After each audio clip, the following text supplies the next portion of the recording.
Hello बच्चों, स्वागत है आपका एग्जाम गुरु के इस चैनल पे। और आज आपका टेस्ट हुआ है जो कि एक फुल सिलेबस टेस्ट है। उम्मीद है आप लोग का पेपर अच्छा हुआ होगा। अभी हम क्वेश्चन डिस्कस करेंगे जो आपके टेस्ट पेपर में आए हुए हैं। देखते हैं क्वेश्चन नंबर 51। एक mass percent of sulphur in a biomolecule. हमें सल्फर का परसेंटेज दिया है किसी बायोमॉलिक्यूल में कितना, 0.02%। Then the number of sulphur atom present in 16 gram biomolecule. हमें किसका परसेंटेज दिया, सल्फर का। तो परसेंटेज का फार्मूला हमें पता है, परसेंटेज 0.02 वेट, जिसका हमें परसेंटेज दिया है वेट, टोटल वेट मॉलिक्यूल का टोटल वेट कितना है 16 × 100। किसी मॉलिक्यूल में किसी एटम का परसेंटेज निकालने के तरीका ये है। यहाँ से हमें क्या मिल जाएगा, वेट मिल जाएगा किसका, सल्फर का। ये हो जाएगा 16 × 0.02 डिवाइड बाई 100। ये हमारे पास कितना हो जाएगा, 32 डिवाइड बाई 40। ये कितना हो जाएगा, 32 × 10⁻⁻⁴। ये वेट आ गया हमारे पास किसका, सल्फर का वेट आ गया। अब वेट आ गया तो हम मोल निकाल लेते हैं। मोल निकाल लेते हैं। मोल इक्वल टू क्या होता है, weight by molecular weight. Weight हमने अभी निकाल दिया कितना, 32 × 10⁻⁻⁴ divide by molecular weight. Sulphur का, सल्फर है एटम है, इसका एटॉमिक वेट होगा। एटॉमिक वेट कितना होता है, 32। ये हो गया 32। हमारे पास मोल कितने आ गए, 10⁻⁻⁴ मोल। सल्फर के कितने मोल है इस मॉलिक्यूल के अंदर, 10⁻⁴ मोल है। अब हमें नंबर बताना है, सल्फर के कितने नंबर ऑफ एटम है। तो एवोगैड्रो नंबर से मल्टीप्लाई कर दो इसमें, 6 × 10⁻23 हमारे पास एटम मिल जाएंगे। ये कितना हो जाएगा, 6 × 10⁻19 एटम हो जाएंगे किसके, सल्फर के। Number of sulphur atom. अब देखो कौन सा आंसर है हमारा, 6.02 × 10⁻19 option number second. Avogadro number को तुम 6.02 × 10⁻23 भी लिख सकते हो और 6 × 10⁻23 भी लिख सकते हो, ठीक, दोनों लिख सकते हो। तो आंसर हमारा कौन सा हो गया, सेकंड। देख लो इसको एक बार, आगे बढ़े। देखते हैं नेक्स्ट क्वेश्चन 52।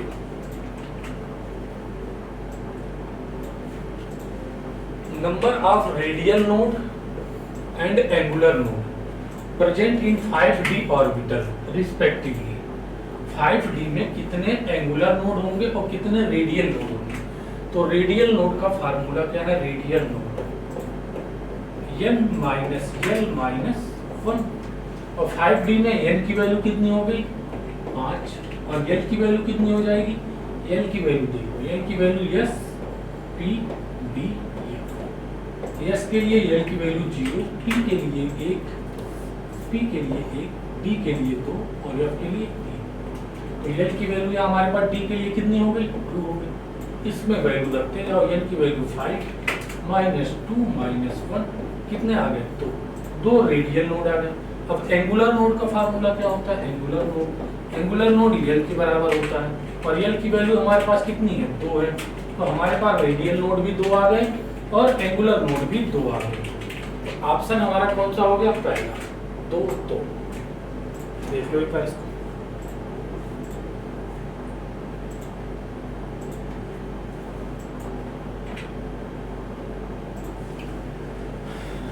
आगे बढ़े। देखते हैं नेक्स्ट क्वेश्चन 53।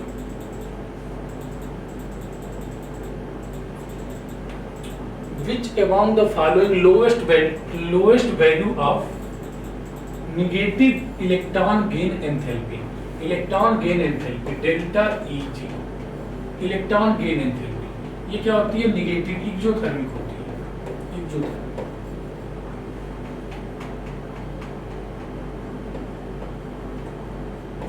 मतलब निगेटिव वैल्यू होती है इसकी। जब कोई भी एटम को हम इलेक्ट्रॉन देते हैं तो इसमें क्या होता है, एक निगेटिव आएगा और ये एक नेगेटिव और इसमें हीट निकलेगी, डेल्टा एच हीट निकलेगी, तो नेगेटिव वैल्यू होगी। इसको बोलते हैं electron gain enthalpy. Delta H को क्या बोलते हैं? इलेक्ट्रॉन डेल्टा एच, और नेगेटिव होती है। अब हमसे पूछ रहे किसके लिए ये वैल्यू सबसे कम होगी, तो हमारे पास है क्या? लिथियम है, और क्या है? लिथियम है, लिथियम, ऑक्सीजन है, फ्लोरीन है और क्लोरीन है। हमें पता है जब पीरियड के अलोंग जाते हैं तो इलेक्ट्रोनेगेटिविटी हमारी क्या होती है? बढ़ती है, इलेक्ट्रोनेगेटिविटी इंक्रीज होती है। और जब इलेक्ट्रोनेगेटिविटी इंक्रीज होगी तो एटम हमारा क्या? इलेक्ट्रॉन आसानी से ले लेगा। जब इलेक्ट्रॉन आसानी से कोई एटम ले लेता है तो उसमें उतनी ज़्यादा हीट निकलती है, ठीक है, तो इलेक्ट्रोनेगेटिविटी बढ़ेगी। इस तरह हमारा फ्लोरीन का सबसे ज़्यादा होना चाहिए, फ्लोरीन का सबसे ज़्यादा होना चाहिए क्योंकि इसकी इलेक्ट्रोनेगेटिविटी सबसे ज़्यादा है। और ग्रुप में आते हैं तो इलेक्ट्रोनेगेटिविटी क्या होती है? डिक्रीज होती है।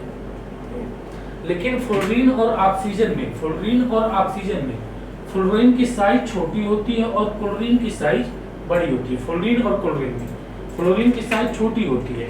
इसमें जब हम इलेक्ट्रॉन एक लेंगे तो इसमें रिपल्सन होगा, रिपल्सन की वजह से इसकी स्टेबिलिटी कम हो जाती है, इसलिए ये जल्दी इलेक्ट्रॉन नहीं लेता।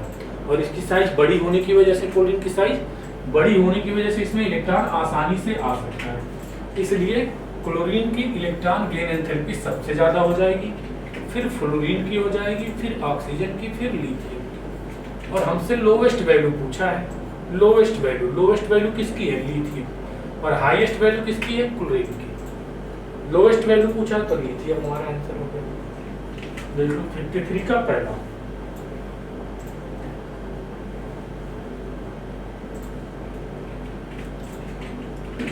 आगे बढ़े, देखते हैं next question 54। Which among the following highest bond order? Bond order किसका सबसे ज्यादा होगा? तो बॉन्ड ऑर्डर निकालने का एक ट्रिक सबको पता रहता है। 13, ये हो जाएगा 14, 13, 15। ये क्या है? नंबर ऑफ इलेक्ट्रॉन है। अगर 14 इलेक्ट्रॉन है, 15 इलेक्ट्रॉन है, 13 इलेक्ट्रॉन, ये 12, ये 16, ये 11 और ये 17, 10 और 18। 14 का सबसे ज्यादा बॉन्ड ऑर्डर होता है 3, 13 और 15 का होता है 2.5, यहाँ होता है 2, इसका होता है 1.5, यहाँ होता है 1। ये क्या है? बॉन्ड ऑर्डर है ये, और ये है नंबर ऑफ इलेक्ट्रॉन। अगर हमारे पास देखो इसमें कितने नंबर ऑफ इलेक्ट्रॉन है? इसमें इलेक्ट्रॉन कितने हो गए? 16, 15 इलेक्ट्रॉन, और 15 इलेक्ट्रॉन हो गए तो बॉन्ड ऑर्डर कितना हो गया? देखो वहाँ पे 15 इलेक्ट्रॉन के लिए 2.5 बॉन्ड ऑर्डर हो गया 2.5। NO प्लस में कितने इलेक्ट्रॉन होंगे? 7 इसमें और 7 इसमें, कितने हो गए? 14। इसका बॉन्ड ऑर्डर कितना हो गया? देखो 14 का बॉन्ड ऑर्डर 3, ये कितना हो गया? इलेक्ट्रॉन 12, और 12 इलेक्ट्रॉन में बॉन्ड ऑर्डर कितना आएगा? बॉन्ड ऑर्डर आ जाएगा हमारे पास 12 में 2। ये हो गया O2, 16 और 1 17, इलेक्ट्रॉन कितने हो गए? 17। और 17 इलेक्ट्रॉन के लिए बॉन्ड ऑर्डर कितना आ गया? 17 के लिए बॉन्ड ऑर्डर कितना है? 1.5। और हमें बताना क्या है? Highest bond order. Highest bond order किसका है? NO प्लस का, कितना? 3।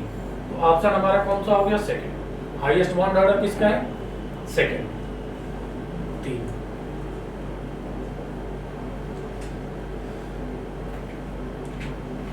देख लो इसको एक बार।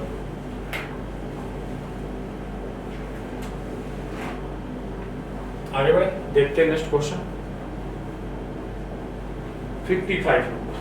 55 shortest bond length among the following. Bond length सबसे कम किसमें होगी? अगर डेल्टा EN इलेक्ट्रोनेगेटिविटी डिफरेंस ज्यादा है तो बॉन्ड लेंथ हमारे पास क्या होगा? कम होगा, बॉन्ड लेंथ कम। तो देखते हैं किसमें इलेक्ट्रोनेगेटिविटी डिफरेंस सबसे ज्यादा है।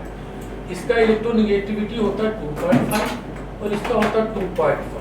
तो यहाँ हमारे पास क्या आ जाएगा? 0.4 इलेक्ट्रोनेगेटिव डिफरेंस, और इसका होता है 3.5 और इसका 2.1। इलेक्ट्रोनेगेटिविटी डिफरेंस कितना हो गया? 1.4। इसका 2.5 और 3 कितना हो जाएगा? 0. इसका होता है 3, इसका 2.5, कितना? 0.5 हो जाएगा, 0.5। इसका भी 0.5 हो जाएगा। अब हमने देखा इसकी इलेक्ट्रोनेगेटिविटी डिफरेंस सबसे ज्यादा है, ठीक है, तो इसका बॉन्ड लेंथ सबसे कम होगा, तो सबसे कम बॉन्ड लेंथ किसका हो जाएगा? Option number second. Electronegativity difference ज्यादा तो bond length come.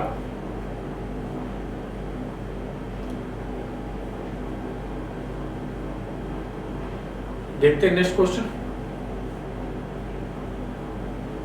If density of A gas in close cylinder, हमें दिया है 3.5 ग्राम पर लीटर एट 4.1 atm प्रेशर हमें दिया at 127 degree Celsius temperature, then molar mass of the gas. हमें गैस का मॉलिक्यूलर मास निकालना है। हमें एक फार्मूला पता होता है, density equal to PM by RT, PM by RT, और यहाँ से हमें ये निकालना है मोलर मास। तो मोलर मास इक्वल टू क्या हो जाएगा? मोलर मास इक्वल टू हो जाएगा D R T by T, और डेंसिटी हमें दी है, कितनी दी है डेंसिटी? 3.5, डेंसिटी दी है 3.5, आर कितना हो जाएगा? 0.08 लिख लेते हैं, इनटू टेम्परेचर कितना हो जाएगा केल्विन में, यहाँ 273 ऐड करो, देखो कितना हो जाएगा ये 400 डिग्री सेल्सियस, 400 डिग्री सेल्सियस इसका क्या हो गया टेम्परेचर, डिवाइड बाई प्रेशर 4.1 है तो इसको 4 कर दो, तो ये कितना हो जाएगा? 100 हो जाएगा, ठीक है, 100 हो जाएगा। अब ये देखो हमारे पास कितना हो जाएगा? 3.5 इंटू 8.2 हो जाएगा। अगर हम इसको 8 मान ले तो ये कितना? 8 25 40, और 8 3 24 और 4 28, कितना हो जाएगा? एक अंक के बाद 10, ये 2 हटा दिया, तो हमने हटा दिया, ठीक है, राउंड फिगर कर दिया, तो कितना हो जाएगा? 28, कितना हो जाएगा? 8 25 40, 8 25 40 0 4 8 3 24 4 28, कितना हो गया? 28, एक अंक के बाद 10।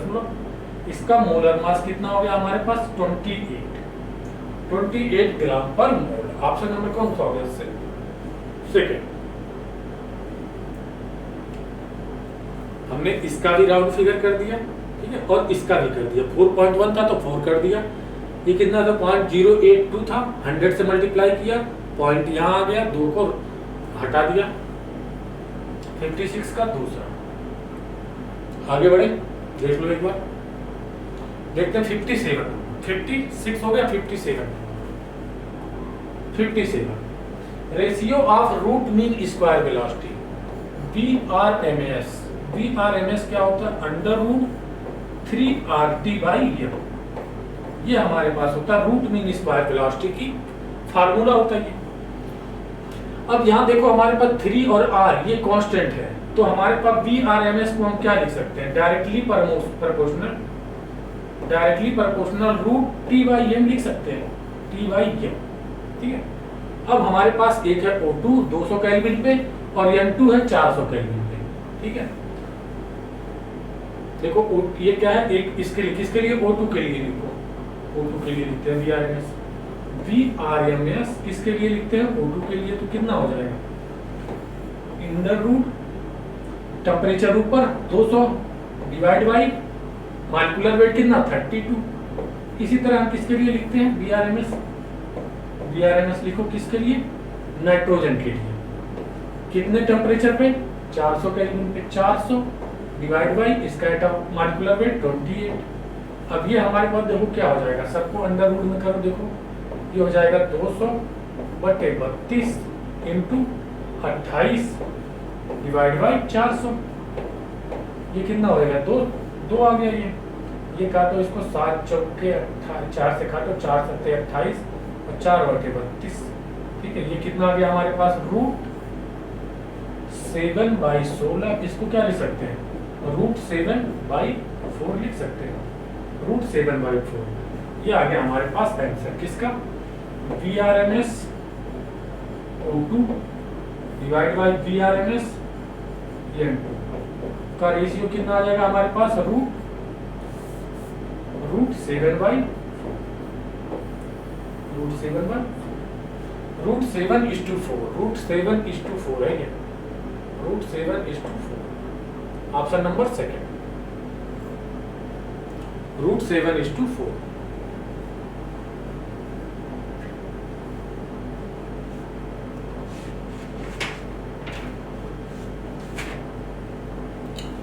आगे बढ़े, देखते हैं next question 58 number.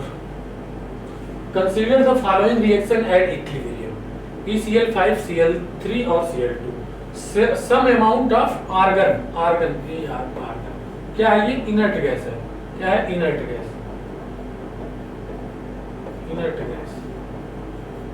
Is added to the reaction mixture at constant pressure. हम कांस्टेंट प्रेशर पे अगर हम इसमें इनर्ट गैस मिला रहे हैं तो क्या होगा? डिसोसिएशन ऑफ PCl5 इंक्रीज होगा, फॉर्मेशन ऑफ PCl5 होगा, there is no effect in equilibrium constant value increase. देखते हैं पहले यहाँ पे डेल्टा एन निकालो, डेल्टा एन जी कितना आएगा? डेल्टा एन जी 2 - 1 कितना आ गया? 1। किसमें आया? पॉजिटिव में। एक हमारा क्या आया? पॉजिटिव आया, पॉजिटिव 1। ठीक है, और जब डेल्टा एन जी की वैल्यू हमारे पास पॉजिटिव में आए, जब डेल्टा एन जी की वैल्यू पॉजिटिव में आती है और एट कांस्टेंट प्रेशर पे, एट कांस्टेंट प्रेशर पे, और उसमें हम क्या कोई इनर्ट गैस मिलाते हैं, इनर्ट गैस अगर हम उसमें मिक्स करते हैं, इनर्ट गैस मिक्स करते हैं एट कांस्टेंट प्रेशर पे, तो यस यानी डिग्री ऑफ डिसोसिएशन इंक्रीज होता है, और डिग्री ऑफ डिसोसिएशन इंक्रीज होगा तो PCl5 कम होगा, PCl3 ज्यादा बनेगा और Cl2 ज्यादा बनेगा। डिग्री ऑफ डिसोसिएशन इंक्रीज मतलब अल्फा क्या होगा? इंक्रीज होगा। देखो डिसोसिएशन ऑफ PCl5 क्या होगा? इंक्रीज होगा। ये कंडीशन होती है हमारे पास।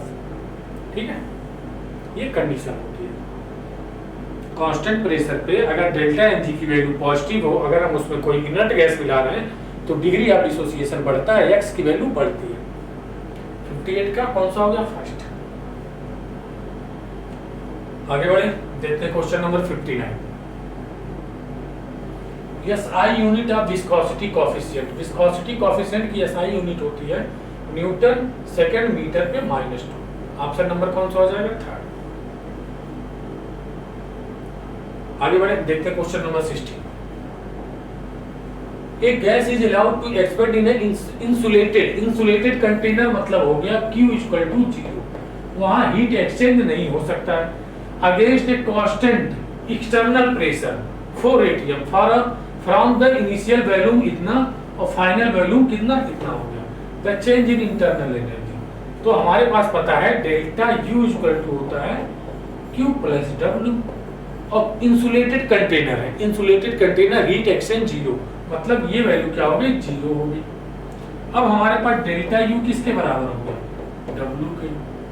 अब W हमारा क्या होता है? W - P external delta P, और P एक्सटर्नल हमें दिया है, देखो यहाँ पे कितना दिया है? P एक्सटर्नल 4 atm दिया है, और V2 - V1, V2 कितना है?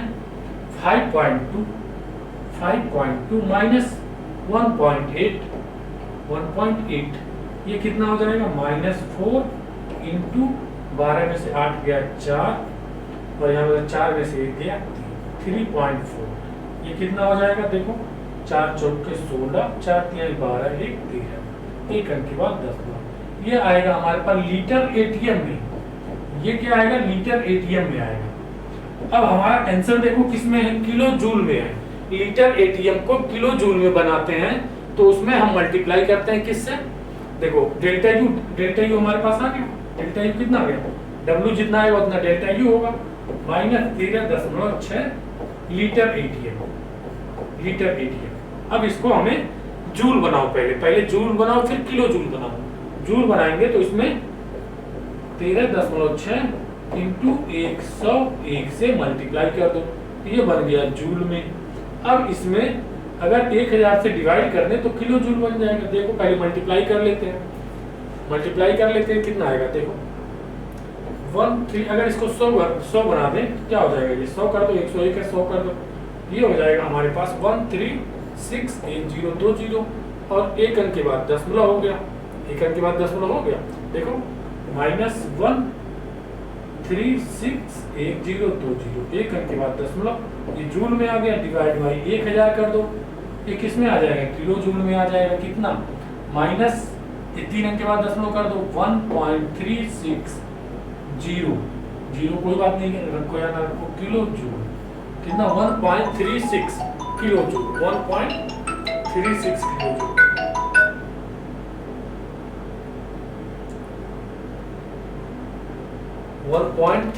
किलो जूल 1.38 भी हो सकता है, 1.36 भी हो सकता है, क्योंकि हमने इसकी वैल्यू अप्रॉक्स ले ली ना, इसलिए 1.36 आ रहा। अगर इसकी एग्जैक्ट वैल्यू लेते तो 1.38 किलो जूल ही आता। ठीक है, बाकी इसके आसपास और कोई दिख नहीं रहा, तो ऑप्शन कौन सा हो गया? थर्ड। ऑप्शन कौन सा हो गया? थर्ड। देख लो इसको एक बार।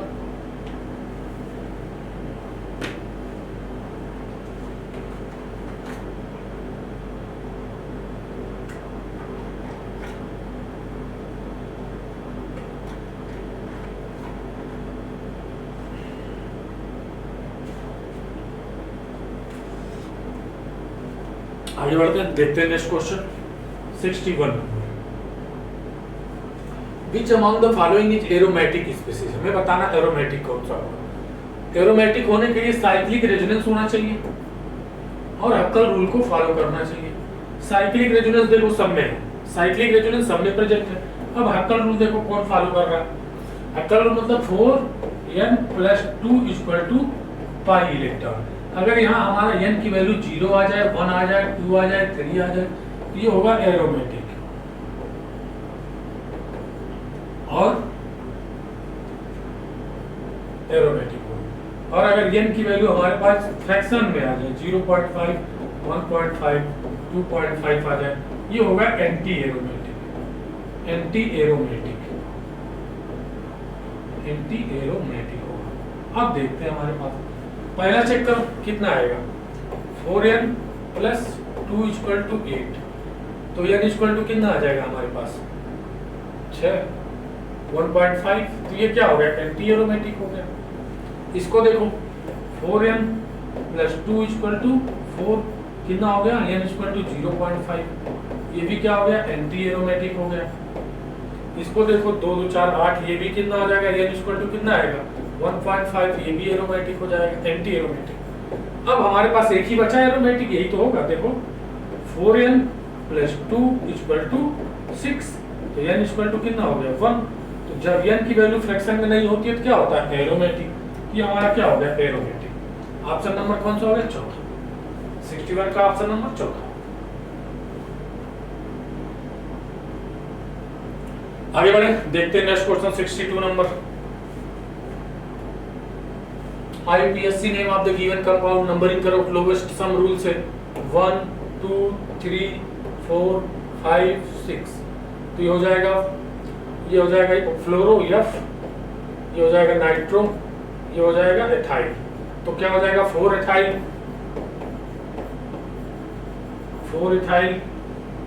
1 फ्लोरो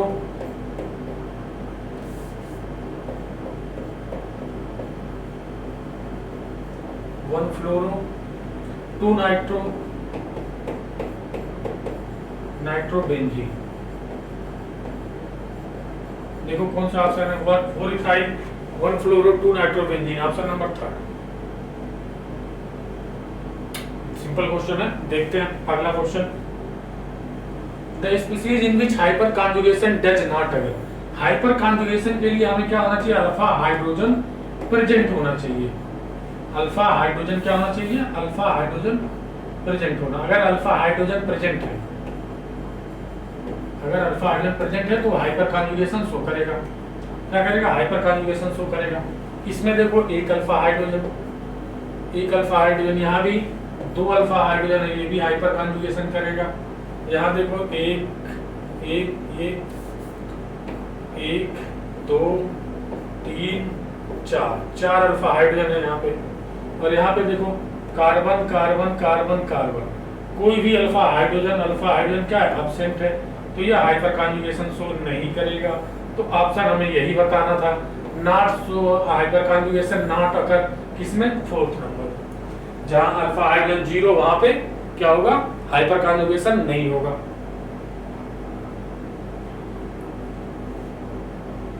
आगे बढ़े, देखते हैं क्वेश्चन नंबर 64।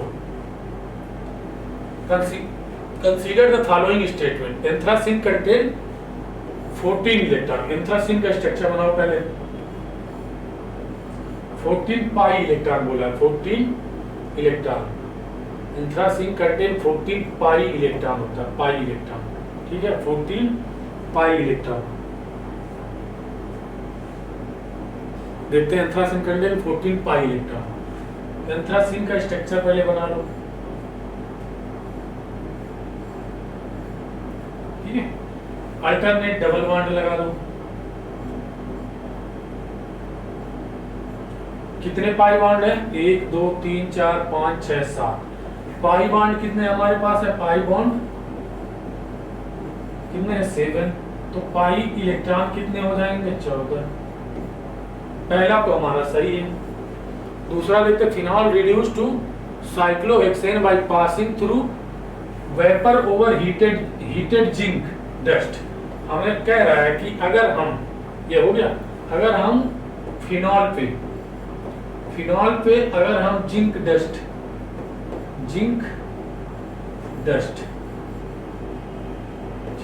के साथ हीट करें तो कह रहा है कि हमारे पास साइक्लोहेक्सेन प्राप्त होगा। ऐसा नहीं होता, यहाँ पे हमारे पास बेंजीन प्राप्त होता है, बेंजीन, और ZnO प्राप्त होता है। तो ये सेकंड हमारा बी क्या हो गया? गलत हो गया, ठीक है। बी क्या हो गया? गलत हो गया। अब बी जिस ऑप्शन में है वो ऑप्शन हमारे गलत हो जाएंगे, ठीक है। ए एंड बी, देखो यहाँ पे ए एंड सी है, ठीक है। सी देखो, benzene on reaction with acetyl chloride, benzene की रिएक्शन एस्टाइल क्लोराइड से करा दो। सी वाला देख रहे हैं, ये था ए, ये था बी, और ये है सी। बेंजीन की रिएक्शन किससे करा रहे हैं? एस्टाइल क्लोराइड से। CH3 C double bond OCl करा रहे हैं, और AlCl3 की प्रेजेंस में, AlCl3 की प्रेजेंस में यहाँ पे हमारा क्या होता है? एसिटाइलेशन रिएक्शन होती है। ये कैसी रिएक्शन होती है? Acetylation reaction, acetylation reaction. इसमें क्या होता है? ये माइनस, ये प्लस, और यहाँ से H प्लस, और ये H प्लस, और ये माइनस। अब कुछ नहीं करना है, प्लस को माइनस से प्लस को जोड़, ये हमारा क्या बन जाता है? ये हो जाता है C double bond O CH3, ठीक है। एसिटो CH3, एसिटोफिनोन बनता है, एसिटोफिनोन। तो C वाला सही है। A एंड C हमारे पास सही है, तो ऑप्शन कौन सा हो जाएगा? Second, A and C। B क्या है? गलत है। 64 का ऑप्शन नंबर सेकंड, देख लो इसको एक बार।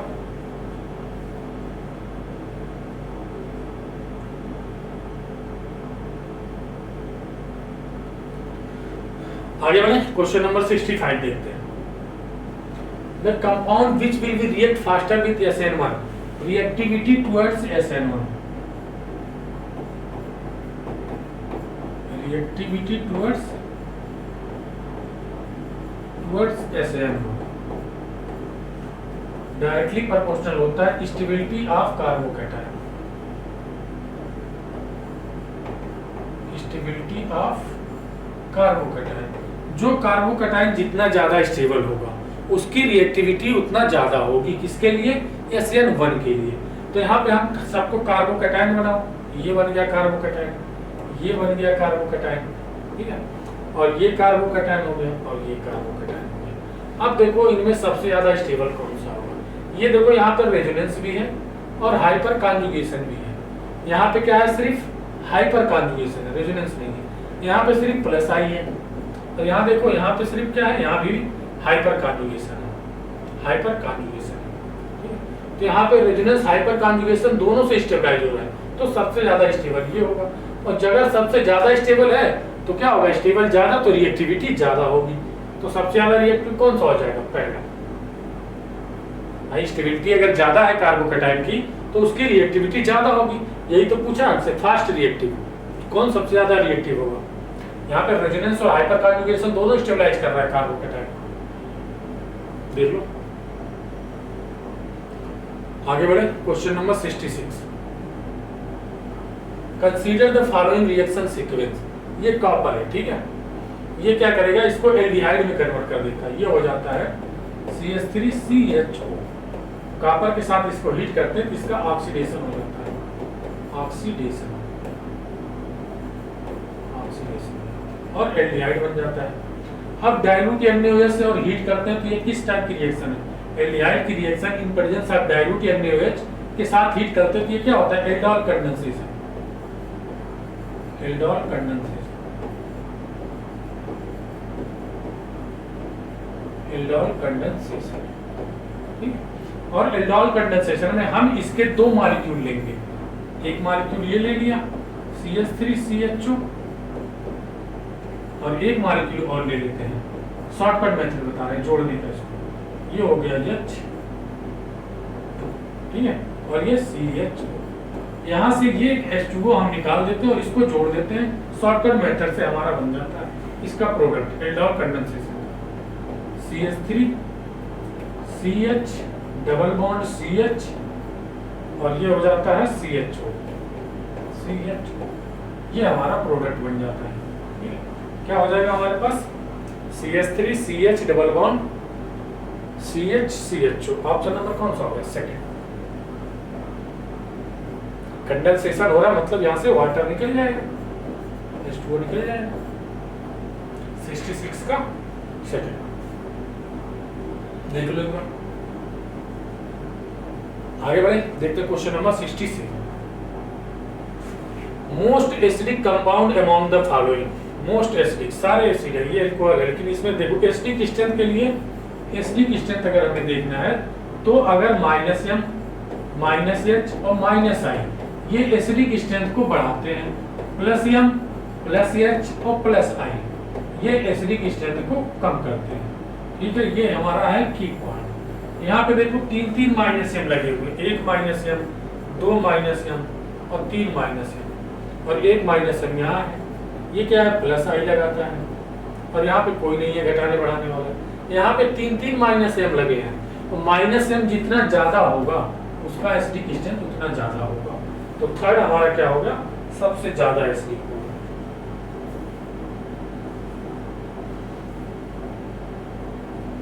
आगे बढ़े, देखते question number 68। Measured product obtain on reaction with sodium phenoxide with CO2 followed by acidic hydrolysis. Sodium phenoxide बनाओ पहले, सोडियम फिनॉक्साइड, ठीक है, Na हो गया। इसकी रिएक्शन हम किससे करा रहे हैं, CO2 से करा रहे हैं। देखो C डबल बॉन्ड O और O, क्या करो, ये निगेटिव और ये पॉजिटिव, एक काम करते हैं, यहाँ निगेटिव आएगा, इस यहाँ पे देखो डबल बॉन्ड आएगा, ऐसे डबल सिंगल डबल, ठीक है। यहाँ पे क्या होगा, H होगा, ये बॉन्ड इधर ले आओ और ये बॉन्ड इधर ले आओ, ठीक है, ये बॉन्ड इधर और ये बॉन्ड इधर। तो हमने क्या देखा, यहाँ पे क्या हो जाएगा,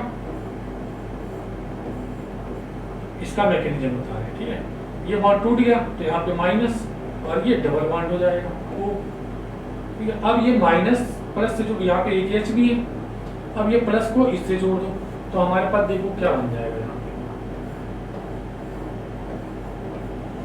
ये बन जाता है हमारे पास, ये माइनस है, यहाँ पे एक H है और ये C डबल बॉन्ड O और O माइनस, ये हो जाएगा, ठीक है। माइनस पे अभी हमने किसी को नहीं, ये माइनस हो जाएगा और यहाँ पे double bond O।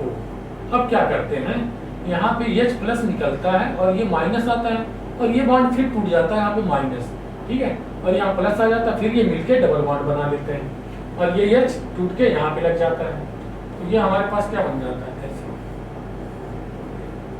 Double single, ये हो जाएगा O माइनस, फिर आ जाएगा, फिर ये Na आ जाएगा यहाँ पे और ये रीअरेंज होकर COOH बना लेगा, ये वाला यहाँ आ जाता है हमारे पास, ठीक है। अब इसकी हाइड्रोलिसिस करा देते हैं तो क्या बन जाता है, ये H प्लस और OH माइनस, हाइड्रोलिसिस करा देंगे, यहाँ देखो इसको हम रब कर दे रहे हैं, तो ये हमारे पास बन जाता है डबल सिंगल OH और COOH। ये आपको देखा लग रहा होगा, क्या है, ये सैलिसिलिक एसिड है और इसको हम और क्या बोल सकते हैं, ये हो गया 1, ये हो गया 2, ये हो गया 3, ये हो गया 4, ये हो गया 5, ये हो गया 6। इसको बोल सकते हैं 2 hydroxy benzoic acid. Benzoic acid 2 hydroxy benzoic acid 2 hydroxy benzoic acid. Option number कौन सा हो गया? सेकंड। देख लो एक बार इसको, 2 हाइड्रोक्सी बेंजोइक एसिड। आगे बढ़े, देखते हैं question number 69। The compound which does not give yellow precipitate on the reaction with NaOI। ये हमारा रिएक्टेंट कौन सा है? NaOI। ये हमारा रिएक्टेंट यूज होता है आयोडोफॉर्म टेस्ट में। Iodoform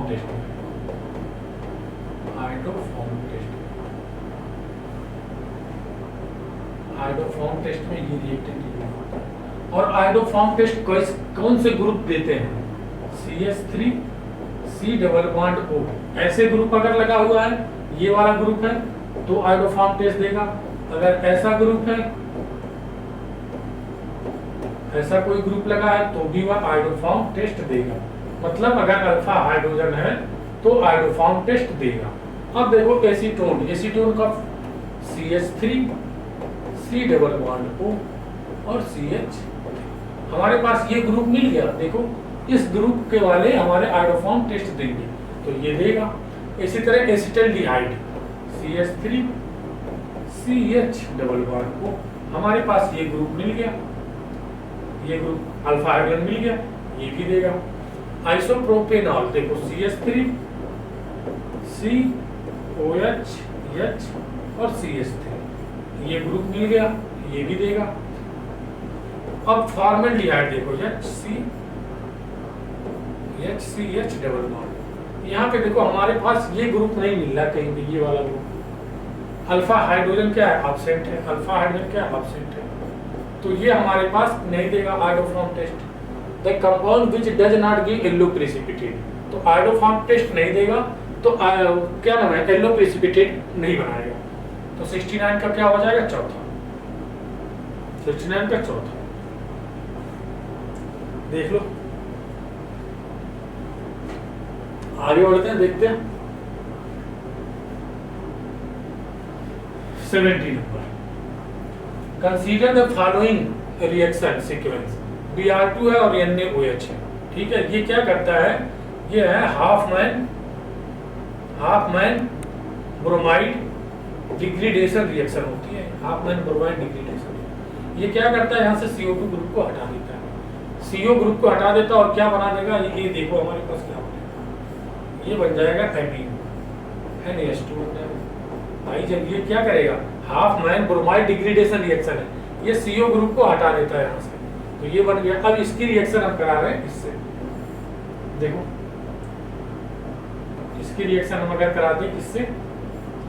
CH3 C double bond O C double bond O CH3 C।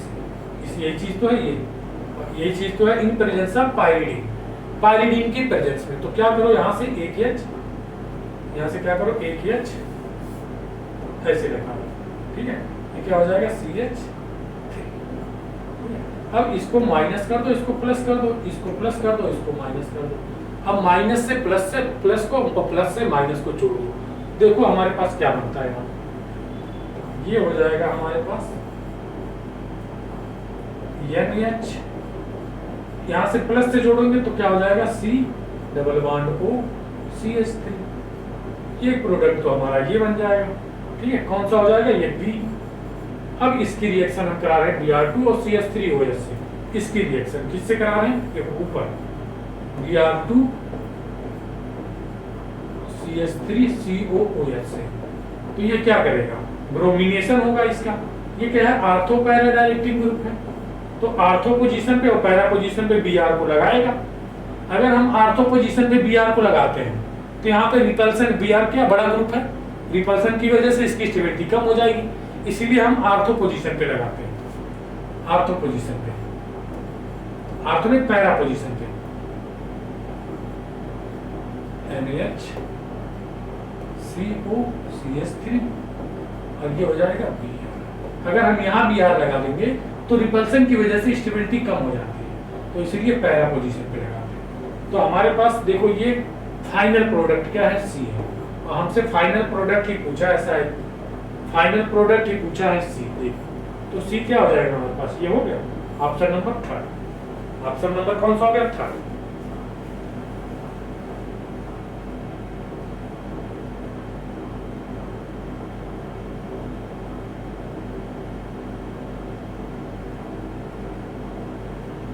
आगे देखिए 71 नंबर।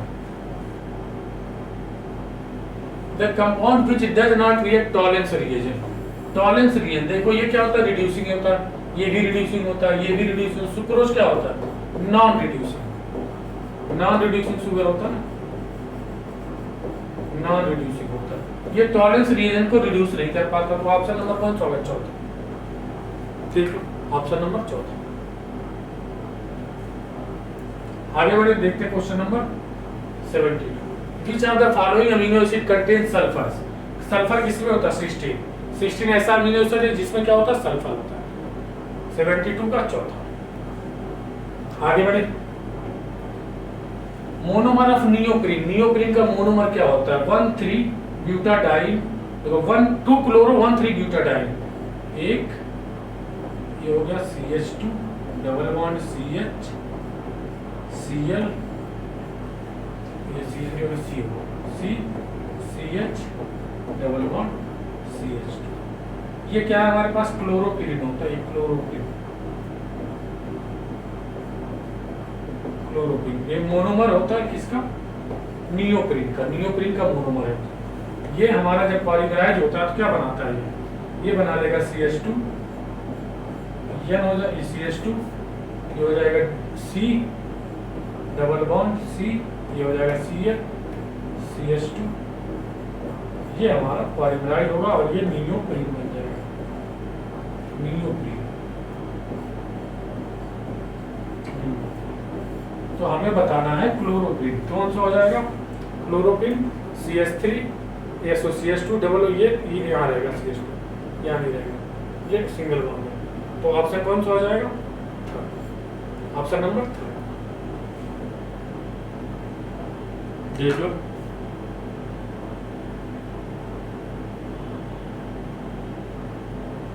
ये CH2 है। आगे बढ़े, देखते हैं क्वेश्चन नंबर 74। इप्रोनिजाइड। इप्रोनिजाइड क्या होता है, ट्रैंक्विलाइजर होता है। Simple question. आगे बढ़े, देखते हैं question number 75। When benzene diazonium fluoroborate. Benzene diazonium fluoroborate का स्ट्रक्चर बनाओ पहले। ये हो गया डाइजोनियम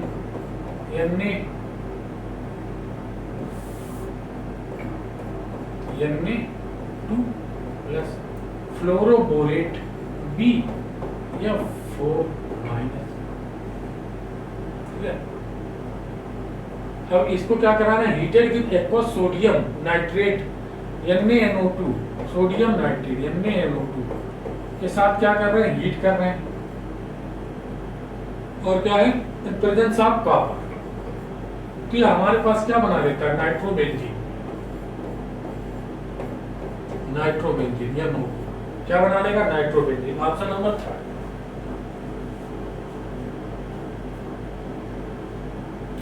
देखते हैं अगला question.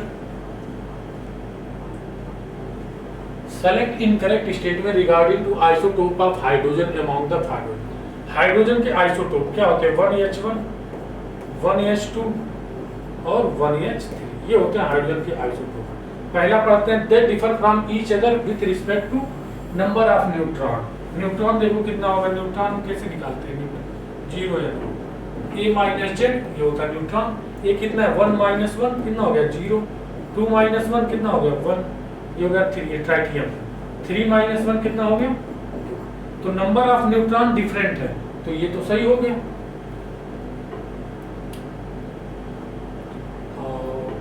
Second, they have same rate of reaction. Rate of reaction with different substrate. कह रहा है कि ये सेम रेट ऑफ रिएक्शन रखता है डिफरेंट सबस्ट्रेट के साथ। ठीक है, इनका रेट ऑफ रिएक्शन मतलब अगर इसकी रिएक्टिविटी डिफरेंट डिफरेंट सबस्ट्रेट के साथ सेम होती है, इसकी रिएक्टिविटी अलग होती है, सबकी अलग होती है रिएक्टिविटी, ठीक है। They have same rate of reaction, हमें क्या बताना है, हाइड्रोजन सब इनकरेक्ट बताना है, ये तो हमारा इनकरेक्ट हो जाएगा। क्यों? इनकी रिएक्टिविटी अलग अलग होती है, सभी अलग अलग सबस्ट्रेट के साथ में। ओनली ट्राइटियम, ये क्या होता है, ट्राइटियम ये क्या होता है, रेडियो एक्टिव होता है, रेडियो एक्टिव होता है, ठीक है। तो ये तो सही हो गया। Deuterium is also known as heavy hydrogen, इसको क्या बोलते हैं, हैवी हाइड्रोजन, D2O भी बोल देते हैं, D2 भी बोल देते हैं हैवी हाइड्रोजन। तो ये भी सही हो गया। तो गलत कौन सा, इनकरेक्ट बताना था, इनकरेक्ट कौन सा हो गया, दूसरा 76 का दूसरा इनकरेक्ट हो गया। देख लो एक बार,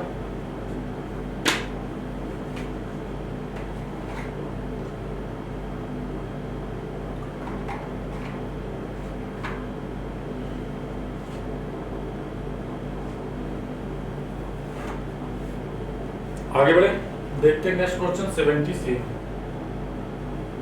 कापर मैटे, कापर मैटे में क्या होता है, Cu2S होता है और Fe होता है।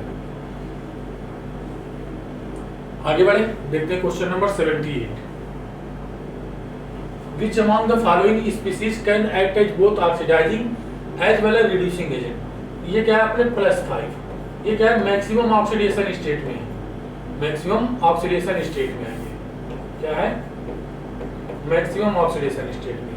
तो मैक्सिमम ऑक्सीडेशन स्टेट में है तो इसका फर्दर ऑक्सीडेशन होगा नहीं, होगा तो रिडक्शन होगा, और जो रिड्यूस होता है वो क्या होता है, ऑक्सीडाइजिंग एजेंट होता है। यहाँ देखो +4, ये भी अपने क्या है मैक्सिमम ऑक्सीडेशन स्टेट में, मैक्सिमम ऑक्सीडेशन स्टेट में, और मैक्सिमम ऑक्सीडेशन स्टेट में तो फर्दर ऑक्सीडेशन होगा नहीं, फर्दर ऑक्सीडेशन नहीं होगा तो क्या कैसे काम करेगा, ऑक्सीडाइजिंग एजेंट की तरह। I2 देखो, I2 हमारे पास क्या है 0 में है, इसका मैक्सिमम ऑक्सीडेशन स्टेट +7 होता है, मिनिमम -1 होता है, मतलब ये अपने इंटरमीडिएट ऑक्सीडेशन स्टेट में है। और जब ये अपने इंटरमीडिएट ऑक्सीडेशन स्टेट में है तो इसका ऑक्सीडेशन भी हो सकता है और इसका रिडक्शन भी हो सकता है, और जो ऑक्सीडाइज और रिड्यूस दोनों हो सकता है वह ऑक्सीडाइजिंग एजेंट और रिड्यूसिंग एजेंट दोनों की तरह एक्ट कर सकता है। तो ऑप्शन 3 हमारा सही हो गया, ठीक है। आगे बढ़े, देखते हैं next question 79। ABC crystalline in FCC lattice like NaCl with edge length हमें दिया है A equal to 400 picometre, the shortest distance between two oppositely charged ion in the lattice. तो हमने पढ़ा है R cation R anion FCC lattice में होता है A/2, तो R cation plus R anion क्या हो जाएगा 400/2, कितना हो जाएगा 200 पिकोमीटर, 200 पिकोमीटर। ऑप्शन कौन सा हो गया, 200 पिकोमीटर। देखो FCC लैटिस में R कैटायन और R एनायन को जोड़ के जो हमारे पास आता है A/2 आता है, एज लेंथ का हाफ। आगे बढ़े, देखते हैं question number 80। Consider the change in oxidation state M corresponding to different EMF value as shown in diagram. The species undergo disproportionation. देखो डिस्प्रपोर्शनेशन किसका होगा, डिस्प्रपोर्शनेशन मतलब जिस एलिमेंट का ऑक्सीडेशन हो उसी का क्या हो, रिडक्शन हो, ये होता है डिस्प्रपोर्शनेशन, ठीक है। अब डिस्प्रपोर्शनेशन के लिए जो E0 सेल आता है, E0 सेल ये पॉजिटिव आना चाहिए, तभी स्पॉन्टेनियस रिएक्शन होगी, स्पॉन्टेनियस रिएक्शन होगी। तो हम देखते हैं, इसको चेक करते हैं पहले। यम किसमें है, ये +5 में है, +5 ऑक्सीडेशन स्टेट में है, और यहाँ कितने में +7 में है, और यहाँ देखो निकालो +3 में आएगा। तो हम क्या करते हैं, प्लस अगर हम इसको मान ले तो +7 +5 से +7 ऑक्सीडेशन और रिडक्शन। अब अगर इसका ई सेल E0 सेल अगर पॉजिटिव आ जाए तो हमारे पास ये इसी का डिस्प्रपोर्शनेशन होगा। अब E0 सेल निकालते हैं, इस रिएक्शन को क्या करो, उल्टा कर दो, तो ये वैल्यू माइनस हो जाएगी ना। अब देखो 1.26 माइनस 1.21 कितना आ जाएगा, 0.05। E0 सेल की वैल्यू कितनी आ गई, पॉजिटिव, तो ये हमारे पास स्पॉन्टेनियस रिएक्शन है। स्पॉन्टेनियस है मतलब यहाँ पे डिस्प्रपोर्शनेशन पॉसिबल है। D18 लिख दो इसको, D18 क्या है, पॉसिबल है। मतलब ये हमारे पास क्या होगा, इसका डिस्प्रपोर्शनेशन होगा। ठीक है, आगे अगर तुम करोगे, आगे सॉल्व करोगे तो यहाँ पे जो ई नॉट सेल आएगा वो क्या आएगा, निगेटिव आएगा, तो ये नॉन स्पॉन्टेनियस हो जाएगा, नॉन स्पॉन्टेनियस हो जाएगा। तो यहाँ पे डिस्प्रपोर्शनेशन पॉसिबल नहीं होगा, तो MO3 माइनस डिस्प्रपोर्शनेट होगा। हमने इसको उल्टा किया तो इसका साइन चेंज हो गया, प्लस से माइनस हो गया। अब अगर इसमें से इसको माइनस करोगे, इससे रिएक्शन बनाओगे, तो अगर पॉजिटिव आ गया तो स्पॉन्टेनियस होगा। तो ऑप्शन कौन सा हो गया, पहला। अच्छा क्वेश्चन है।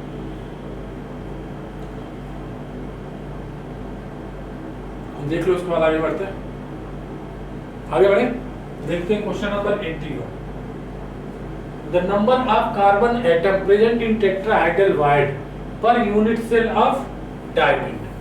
Tetrahedral wide per unit cell of diamond. Number of carbon atom present in tetrahedral wide per unit cell of diamond. देखते हैं डायमंड हमारा कैसा बनाता है, डायमंड FCC लैटिस बनाता है। डायमंड कैसा बनाता है, FCC लैटिस बनाता है।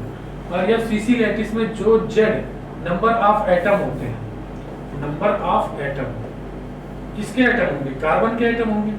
नंबर ऑफ कार्बन, डायमंड किसका होता है, डायमंड किससे बना होता है, कार्बन से। तो एटम किसके होंगे, कार्बन के, तो नंबर ऑफ कार्बन एटम कितने हो जाएंगे, ये हो जाएंगे 4। जेड इक्वल टू कितना होता है, 4।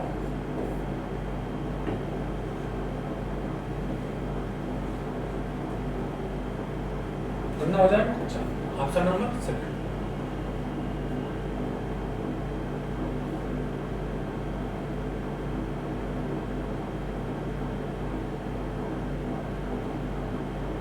आगे बढ़े, देखते हैं question number 82। Number of OH group present in one molecule of maltose. Maltose हमारे पास क्या है, डाइसैकेराइड होता है।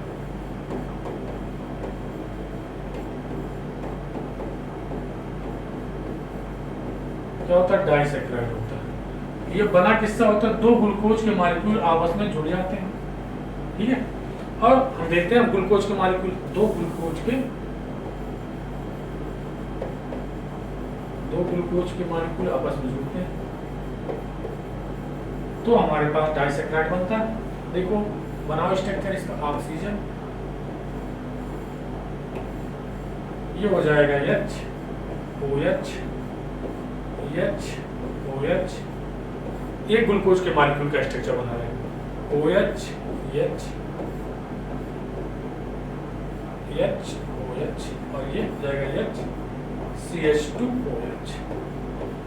ठीक है, अब यहाँ एक दूसरा मॉलिक्यूल बनाओ ग्लूकोज का, ये हो जाएगा OH H ऑक्सीजन, ये हो जाएगा H CH2OH, ये हो जाएगा H OH OH H H OH। अब यहाँ से देखो हमारे पास क्या होगा, एक H2O का मॉलिक्यूल यहाँ से निकल जाएगा। ठीक है, अब देखो कितने OH बचे, 1 2 3 4, 4 इसमें है तो 4 इसमें भी होंगे, 4 5 6 7 8, कितने OH है हमारे पास, 8। ऑप्शन नंबर कौन सा होगा, एक माल्टोज के मॉलिक्यूल में कितने OH होते हैं, 8। कितने हाइड्रॉक्सिल ग्रुप होते हैं, 8। 82 का चौथा। आगे बढ़े, देखते हैं question number 83। Consider the given reaction sequence. ये क्या है, लिंडलार कैटलिस्ट होता है, ये इसको क्या बोलते हैं, लिंडलार कैटलिस्ट। यहाँ क्या होता है, रोजनमुंड रिएक्शन होती है, रोजनमुंड रिडक्शन। ये क्या करता है, इसको तोड़ेगा, डबल बॉन्ड ये होता है, और ये Cl, एक H इसको और एक H इसको, क्या बन जाता है, एल्डिहाइड। ये हमारा क्या बन जाएगा, एल्डिहाइड। देखो एल्डिहाइड बन जाएगा, CH एल्डिहाइड बन जाएगा। और Tollens react AgNO3 plus NaOH, ये क्या बना देगा, इसका ऑक्सीडेशन कर देगा, ऑक्सीडेशन कर देगा तो एसिड बन जाएगा, एसिड बन जाएगा, COOH बन जाएगा और येलो प्रेसिपिटेट बन जाएगा Ag का, ये Ag है। ठीक है, क्या बन जाएगा हमारे पास एल्डिहाइड और एसिड, बेंजेल्डिहाइड और benzoic acid, option number second.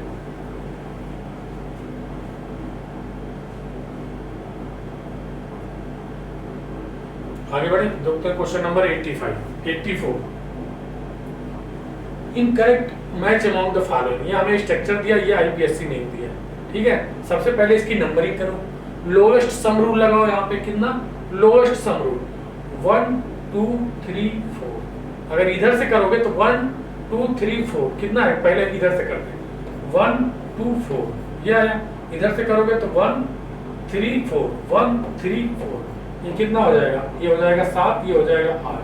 तो ये वाली नंबरिंग हमारी सही है, ये नंबरिंग अभी जो हमने किया ये सही है, ये गलत है। अब देखो ये नाइट्रो हो गया, ये क्लोरो हो गया, ये नाइट्रो हो गया, तो 1 क्लोरो और 2 और 4, 2 और 4 डाइनाइट्रो बेंजीन,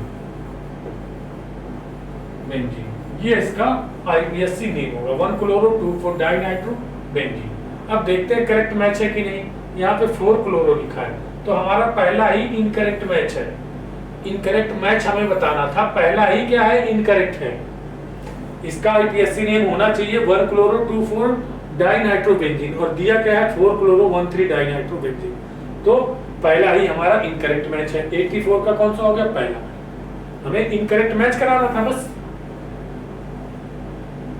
आगे बढ़े, देखते question number 85। Consider the following reaction sequence. हमें रिएक्शन सीक्वेंस इसकी बतानी है। ये क्या एल्कोहलिक की वजह से क्या कराएगा, एलिमिनेशन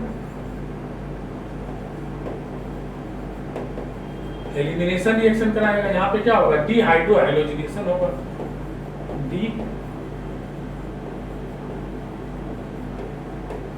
डीहाइड्रोहाइलोजिनेशन होगा। तो एक Cl यहाँ से, एक H यहाँ से, एक EH यहाँ से जाएगा और एक Cl यहाँ से, तो ये हमारे पास बन जाएगा CH3 CH2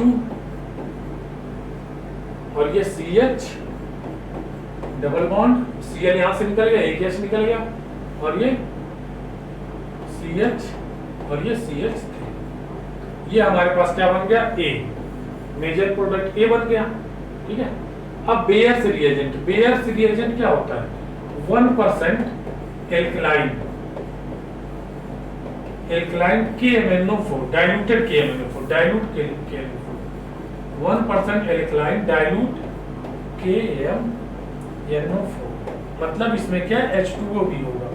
अब ये क्या करता है, ये टेस्ट ऑफ अनसैचुरेशन देता है और इस बॉन्ड को तोड़ के OH यहाँ लगा देगा और OH यहाँ लगा देगा।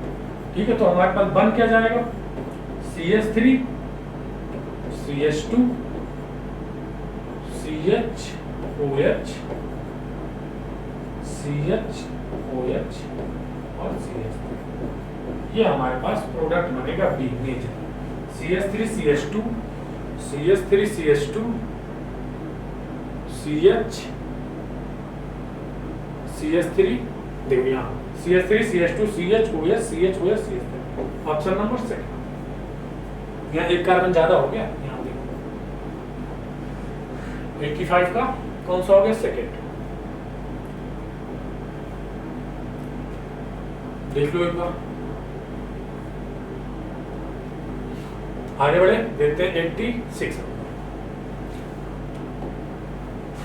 हाई स्पिन कॉम्प्लेक्स D6, ये टूटेगा हमारे पास किसमें,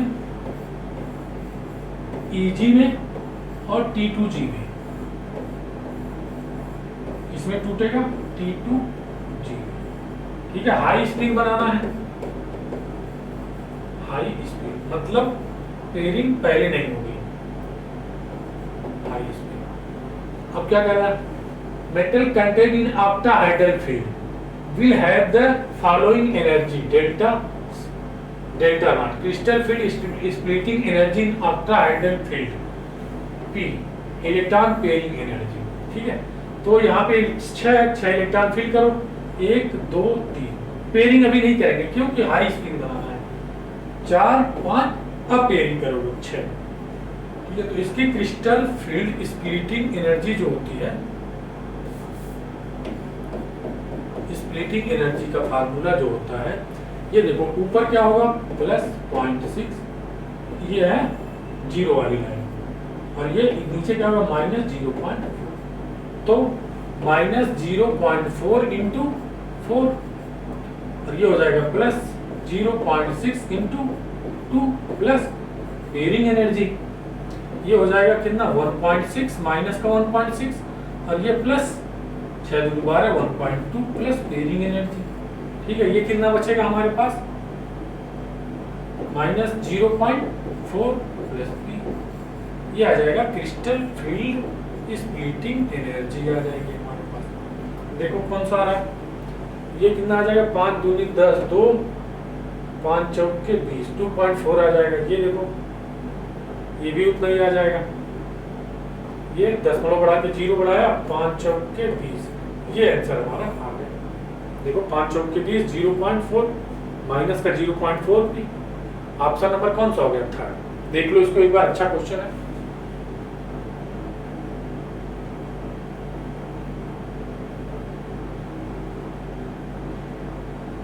आगे बढ़े 87 नंबर देखते हैं। A gas is allowed to be expand in well insulated container, Q equal to क्या हो गया 0, इंसुलेटेड है तो हीट का एक्सचेंज होगा नहीं, at constant external pressure, P external कितना दिया है 5 atm,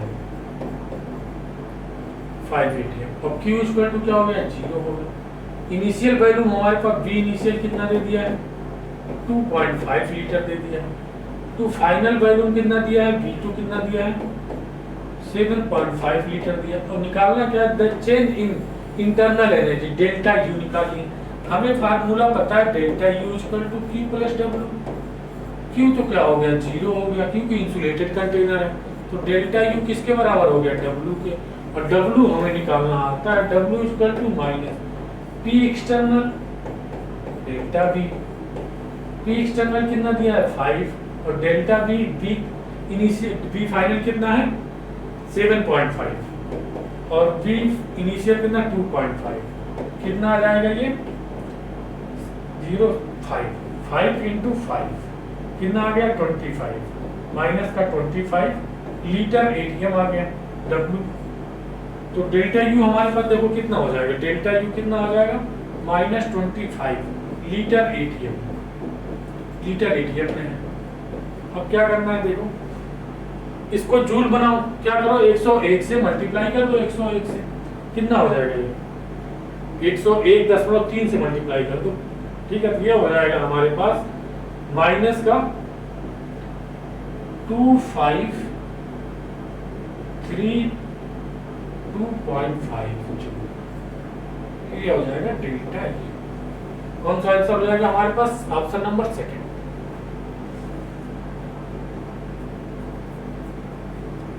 87 का ऑप्शन नंबर 2 देख लो एक बार, इसमें इससे मल्टीप्लाई करेंगे तो ये जूल में कन्वर्ट हो जाएगा।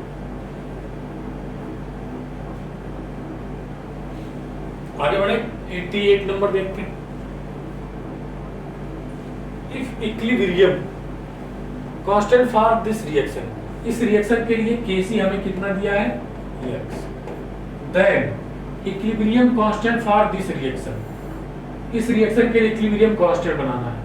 तो हम इस रिएक्शन से इस रिएक्शन को कैसे ला सकते हैं, इसको उल्टा करो क्योंकि NH3 हमें इधर चाहिए।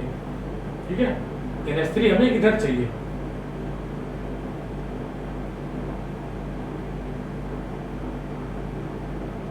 देखते हैं इधर लाओ NH3 को, उल्टा करो तो ये क्या हो जाएगा, इसके लिए Kc क्या हो जाएगा 1/x। ठीक है,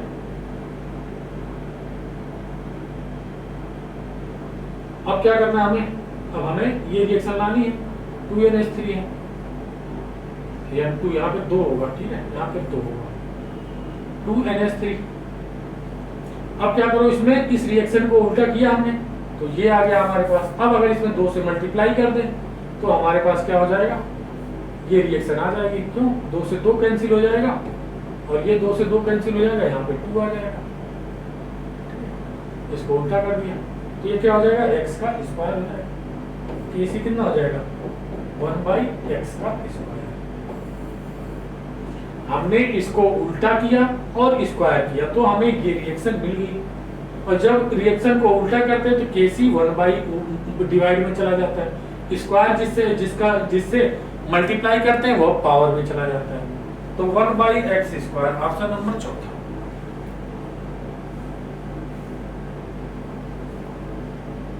आगे बढ़े, देखते हैं क्वेश्चन नंबर 89।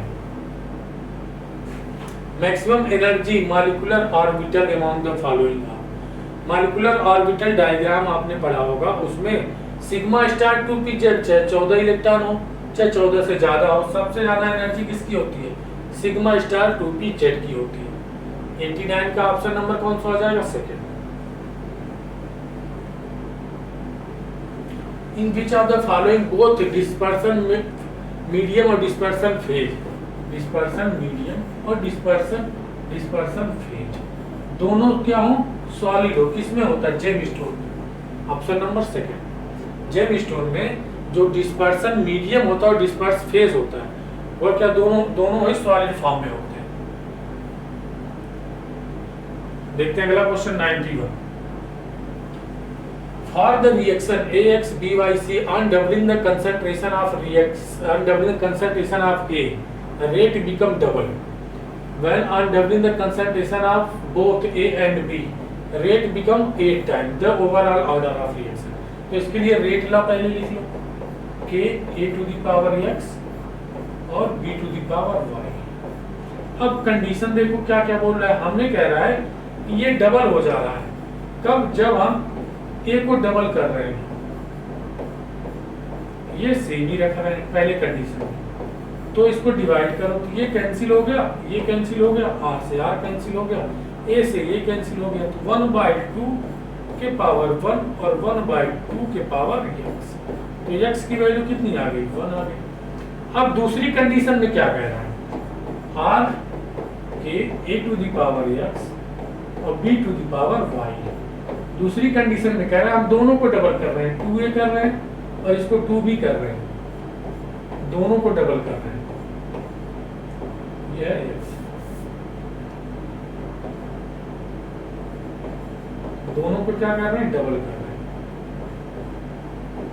तो ये कितना हो जा रहा है, 8r हो जा रहा है, डिवाइड कर दो, k से k कैंसिल हो गया, r से r कैंसिल और A से A कैंसिल हो गया, B से B कैंसिल, कितना हो गया, 1/8 डिवाइड बाय 1/2 और x की वैल्यू हम निकाल चुके हैं, कितनी, 1।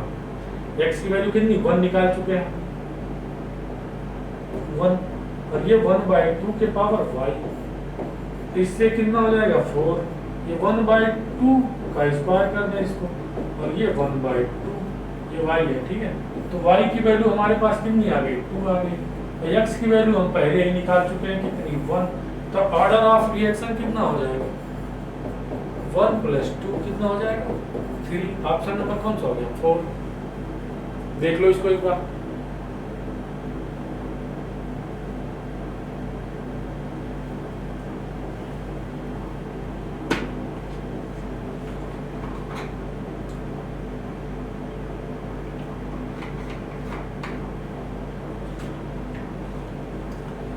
आगे बढ़े, देखते हैं question number 92। Match the following column critical temperature. Critical temperature होता है 827 RB TC, critical temperature 8A27 RB. Critical pressure होता है A/27B²। क्रिटिकल वैल्यू हमारे पास होता है 3B और बॉयल टेम्परेचर होता है A/RB। तो A का कौन सा हो गया, तीसरा, B का कौन सा हो गया, चौथा, A का तीसरा, B का चौथा, A का तीसरा, B का चौथा, ऑप्शन नंबर सेकंड।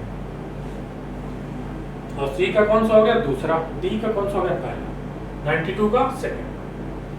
आगे बढ़े, ये डायरेक्ट वैल्यू लिखी होती है। आगे बढ़े, देखते हैं question number 93। Which of the following amine reaction Heisenberg and reagent, Heisenberg reagent क्या होता है,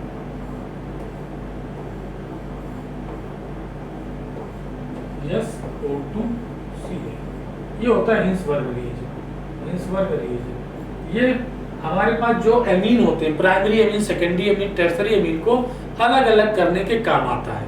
प्राइमरी एमीन से अगर ये रिएक्शन करता है तो एल्कली मीडियम में सॉल्युबल होता है, और सेकेंडरी एमीन से रिएक्ट करता है तो एल्कली में सॉल्युबल नहीं होता, और टर्सरी एमीन से रिएक्ट ही नहीं करता है। ठीक है, तो एमीन को डिफरेंशिएट करता है, अलग अलग करता है एमीन को। तो ये किससे रिएक्ट करेगा? तो हमें क्या लाना है, देखो alkali soluble product, alkali soluble product बनाना चाहिए। तो अभी हमने क्या बताया कि अगर ये प्राइमरी से रिएक्ट करेगा तो ही सॉल्युबल प्रोडक्ट बनाएगा, अगर सेकेंडरी से करेगा रिएक्ट करेगा लेकिन सॉल्युबल प्रोडक्ट नहीं बनेगा, और टर्सरी से रिएक्ट ही नहीं करेगा। तो इसमें से प्राइमरी एमीन कौन सा है? ये देखो, ये तो 3 डिग्री एमीन है, ये 2 डिग्री है, ये भी ये क्या है, ये भी 2 डिग्री है, और प्राइमरी एमीन हमारे पास यही है बस। तो ऑप्शन नंबर पहला, किससे? जब ये प्राइमरी एमीन से रिएक्ट करेगा तो क्या बनाएगा? सॉल्युबल प्रोडक्ट बनाएगा। 93 देख लो, अगला question 94। Lithium to make white metal, A का कौन सा होगा? चौथा। जो हमें पहले जो हमें एकदम क्लियर है उसको हम मैच कर लेते हैं, उसके बाद अगला देखते हैं। लिथियम क्या काम आता है? व्हाइट मेटल बनाने के। और बी का देखो चौथा ऑप्शन किसमें है? बी का चौथा सिर्फ एक में ही है, तो यही हमारा आंसर हो जाएगा। बाकी बी का दूसरा है, बी का तीसरा है, तो ऑप्शन नंबर कौन सा हो गया? सेकंड। देखिए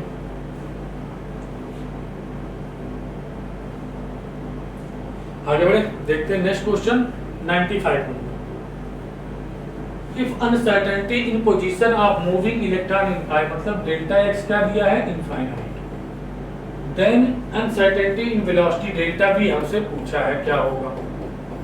तो हमें पता है delta X delta V equal to होता है h बाई 4 बाई ये। तो ये हमारे पास क्या है? इनफाइनाइट है। ये क्या है? डेल्टा एक्स इनफाइनाइट है, तो डेल्टा वी इक्वल टू क्या हो जाएगा? h बाई 4 पाई m और इनफाइनाइट। तो डेल्टा वी इक्वल टू क्या हो गया? 0। भाई किसी भी चीज को इनफाइनाइट से डिवाइड करोगे तो 0 हो जाएगा। ऑप्शन कौन सा हो गया? सेकंड। देख लो,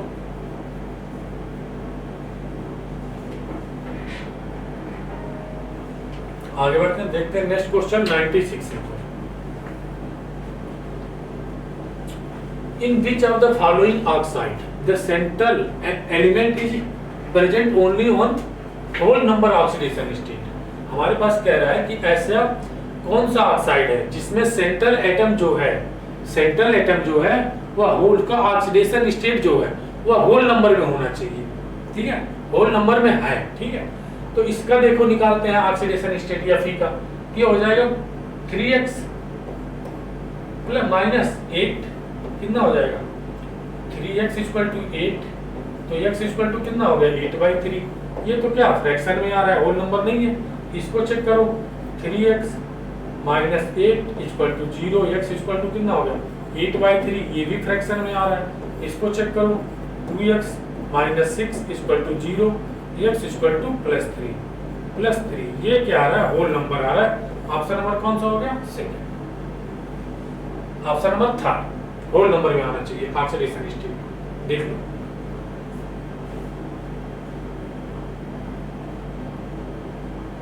आगे बढ़े, देखते हैं question number 96। Incorrect statement regarding to H2O2 fuel cell. Fuel cell के रिगार्डिंग कौन सा स्टेटमेंट क्या है? इनकरेक्ट है। The cell was used to, जो स्पेस ट्रेवलर होते हैं, स्पेस में जो लोग जाते हैं वहां पे देखो फ्यूल सेल हमारी, क्योंकि फ्यूल सेल में जो फ्यूल सेल जो होता है उसमें हानिकारक गैसेस बहुत कम निकलती नहीं है। ठीक है, फ्यूल सेल में, इसीलिए स्पेस में उसी को लेके जाते हैं फ्यूल सेल। तो ये तो सही है, देखो लिखा गया है the cell was used for providing electrical power. जो स्पेस में, स्पेसशिप में जो होती है उसमें इलेक्ट्रिकल पावर कहाँ से मिलती है? फ्यूल सेल से मिलती है। In the Apollo space programme में फ्यूल सेल से जो इलेक्ट्रिकल एनर्जी मिल रही थी, किससे मिल रही थी? फ्यूल सेल से। Energy of combination is directly converted to electrical energy. Energy of combustion directly converted into electrical energy. ठीक है, concentrated aqueous NaOH solution use as electrolyte, ये सही है, ये भी सही है। Efficiency of cell given by efficiency ये होता है delta G by delta H, delta G by delta H। क्या फ्यूल सेल की इफिशिएंसी क्या होती है? Delta G by delta H। यहाँ क्या लिखा है? Delta H by delta H। तो ऑप्शन हमारा ये गलत होगा, चौथा। 97 का कौन सा होगा? चौथा। आगे बढ़े, देखते 98 number. Correct pKa given compound. Acidic strength directly proportional होता है Ka के और इनवर्सली प्रोपोर्शनल होता है pKa के। मतलब जिसका एसिडिक स्ट्रेंथ ज्यादा होगा उसका pKa कम होगा। एसिडिक स्ट्रेंथ के लिए देखो ये माइनस m लगाएगा, इलेक्ट्रॉन डेंसिटी को कम करेगा, एसिडिक स्ट्रेंथ को बढ़ाएगा। ये प्लस I लगाएगा, ये प्लस m लगाएगा और ये कुछ नहीं लगाएगा। तो एसिडिक स्ट्रेंथ को माइनस m माइनस H और माइनस I एसिडिक स्ट्रेंथ को बढ़ाते हैं और प्लस m प्लस H और प्लस I एसिडिक स्ट्रेंथ को कम करते हैं। ठीक है, तो ये क्या है? माइनस m एसिडिक स्ट्रेंथ को बढ़ाएगा तो सबसे ज्यादा एसिडिक दूसरा हो जाएगा, एसिडिक स्ट्रेंथ का आना होता है। उसके बाद देखो यहाँ ये एसिडिक स्ट्रेंथ को कम करेगा क्योंकि प्लस I है, प्लस I क्या करता है? एसिडिक स्ट्रेंथ को कम करेगा। ये प्लस m है और कम करेगा, यहाँ देखो कोई नहीं है, तो उसके बाद क्या हो जाएगा? यहाँ कम एसिडिक स्ट्रेंथ को कम करने वाला कोई नहीं है। ठीक है, तो उसके बाद कौन सा हो जाएगा? पहला हो जाएगा। ये देखो ये प्लस m है ज्यादा कम करेगा, ये प्लस I है थोड़ा कम करेगा। उसके बाद हो जाएगा तीसरा, फिर चौथा। ये एसिडिक स्ट्रेंथ का आर्डर होगा और इसका उल्टा क्या हो जाएगा? pKa का आर्डर हो जाएगा। pKa का इसका उल्टा कर दो, चौथा सबसे ज्यादा हो जाएगा, फिर तीसरा, फिर पहला, फिर दूसरा। ठीक है, ये pKa का आर्डर हो जाएगा, चौथा, तीसरा, पहला, दूसरा। ऑप्शन नंबर 3, 98 का ऑप्शन नंबर 3 देख लो एक बार।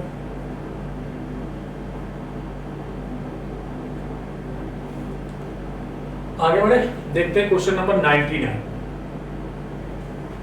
Most acidic compound among the following. Most acidic कौन सा है? एसिडिक स्ट्रेंथ एक तरह से और हम देखते हैं डायरेक्टली प्रोपोर्शनल होता है stability of conjugate base. Conjugate base, और कॉन्जुगेट बेस कैसे बनाते हैं? एक H प्लस को बाहर कर दो, मान लो ये H प्लस था, इसको बाहर कर दिया तो ये बन गया माइनस। यहाँ से एक बाहर कर दो, ये माइनस बन जाएगा, H प्लस को बाहर कर दिया। यहाँ से एक H प्लस को बाहर कर दिया तो ये माइनस बन गया। यहाँ से एक H प्लस को बाहर कर दिया तो ये माइनस बन गया। ठीक है, अब स्टेबिलिटी देखते हैं कौन ज्यादा स्टेबल होगा। ये क्या हो जाएगा? एंटी एरोमेटिक हो जाएगा। ये क्या होगा? नॉन एरोमेटिक होगा। नॉन एरोमेटिक होगा। ये देखो ये हो जाता है एरोमेटिक हो जाता है और ये हो जाता है नॉन एरोमेटिक। अब स्टेबिलिटी का जो ऑर्डर होता है, स्टेबिलिटी तो एरोमेटिक सबसे ज्यादा, फिर नॉन एरोमेटिक, फिर एंटी एरोमेटिक।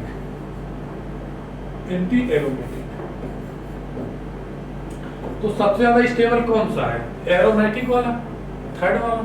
तो जो सबसे ज्यादा स्टेबल होगा उसका एसिडिक स्ट्रेंथ सबसे ज्यादा होगा। तो ऑप्शन नंबर 3 हमारा सबसे ज्यादा स्टेबल है तो सबसे ज्यादा एसिडिक भी होगा। देख लो एक बार।